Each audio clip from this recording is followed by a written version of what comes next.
Hey, this is Jay Fixes Things. I'm glad you stopped by because today I'm going to show you how I fixed my HVAC system. So I woke up this morning and the HVAC is not blowing air at all. You can hear it. It sounds like it's running, but it's not blowing anything. So I walk outside and check, and the fan's not blowing. Did a little research. This is where research is your friend, and found that there's a list of things you can check. So I started going through the list. The first thing on the list was check the breaker. The breaker was working properly, or it wasn't tripped. The second thing on the list was check the capacitor. So what you do is you take a stick and you move the fan, and if the fan starts moving on its own, then it's the capacitor.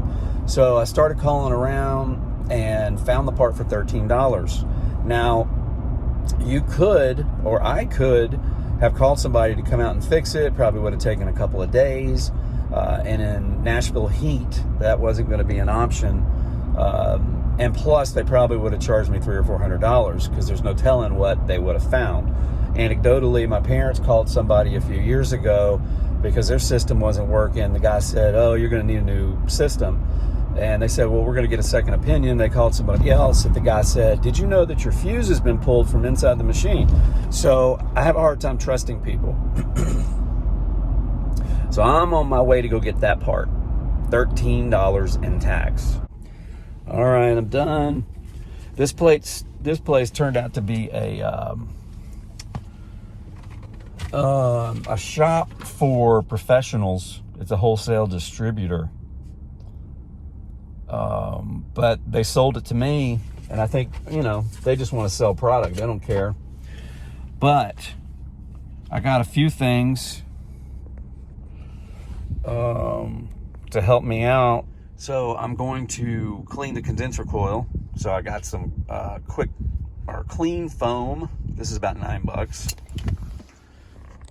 I got these tabs, which when my current company came out, they were going to charge me like $100 a tab, and this thing right here was $20 for 15. And then I got my capacitor, boop, for $13. Total was $50.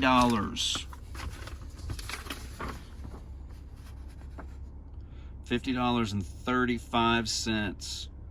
That's all it cost for me to fix this. Probably would have cost $300, $400 to have a company come out.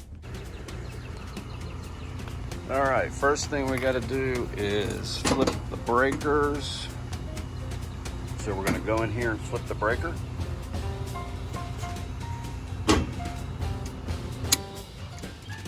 Oh, wrong one.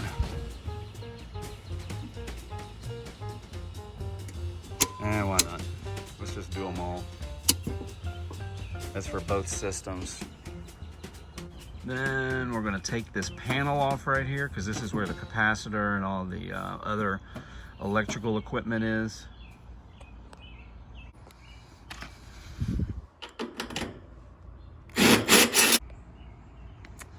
Here's the capacitor right here that's bad.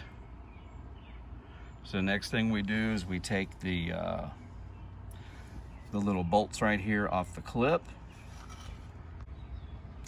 Next thing you want to do, since capacitors hold a lot of energy, is you just want to make sure that you take a screwdriver and you've released all the potential energy out of it. It'll zap you.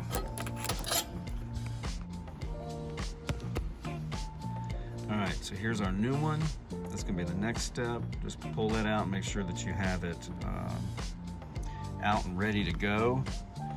The new one will not have any energy built up yet, so you can touch it, it's fine. All right, next step, let's get this out.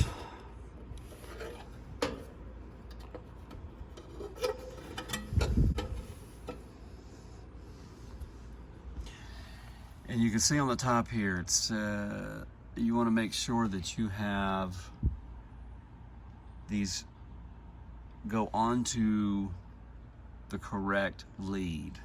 All right, I'm gonna just take these leads off one at a time and put them on the new one exactly like they've got it.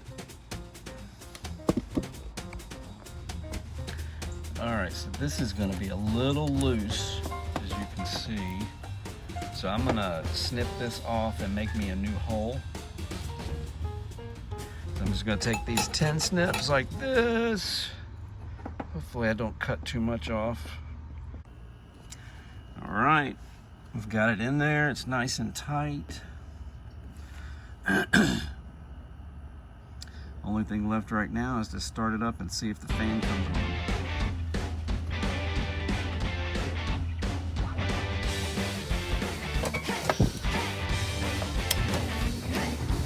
Now I'm going to run upstairs and turn on the thermostat. All right, check it out. Started right up. No stick required. $13 fix. And I'm going to button it up and she's all done. Just want to show you something here. So I've got, to hold this cover, I've got 2 bolts. But I want to show you something. I've got one. And then I started looking around, and the company we had coming out here, they're just, I don't know what they're doing with the bolts. They're probably dropped down here in the ground, and they just never even looked for them. Thinking that they'd always come back, nobody would ever notice. All right, so now I'm sitting in the house. It's nice and comfortable and cool, and it only cost me like $14. So the point of doing this video is to show you that anybody can do this. All you needed was 2 tools, a 10 snip and a 10 millimeter, or you could have used a wrench. You could have used a pair of pliers. It's not, nothing very difficult. If you don't have those, you can go borrow them from a neighbor. But the point is, it's so easy to do this stuff if you just do a little research. Don't just, call the first person, when something breaks. Just do a little research. Watch a video on YouTube. YouTube is an awesome resource. You can do it. If I can do it, you can do it. Now, I have a nice set of tools built up over the years, and as long as you hang on to those tools, you don't lose them. If you have kids, make sure they don't get in them and start losing stuff. But as long as you got the tools, it's really easy to do. And it literally took me, 15 minutes tops, to put it in. And that's not including, obviously, driving to go get the part. But the parts are available. You can even get them on Amazon. I saw them on Amazon too. Only reason I didn't use Amazon is it would have been 2-day delivery. They didn't have an overnight delivery. So that's why I went to the store. And you meet these cool people too. The guy at the store was a great guy, kind of joking around. And, we were joking about me doing it and not hiring somebody to do it for $300. He even said that they would have charged me $300 or $400. So it was a fun day, not a fun day, but it was, it was not hard to do, and you can do this, I promise you.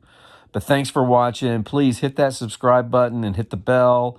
The next videos come out, and they'll come straight to your feed.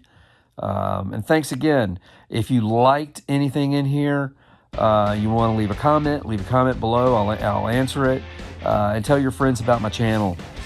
Thanks, guys.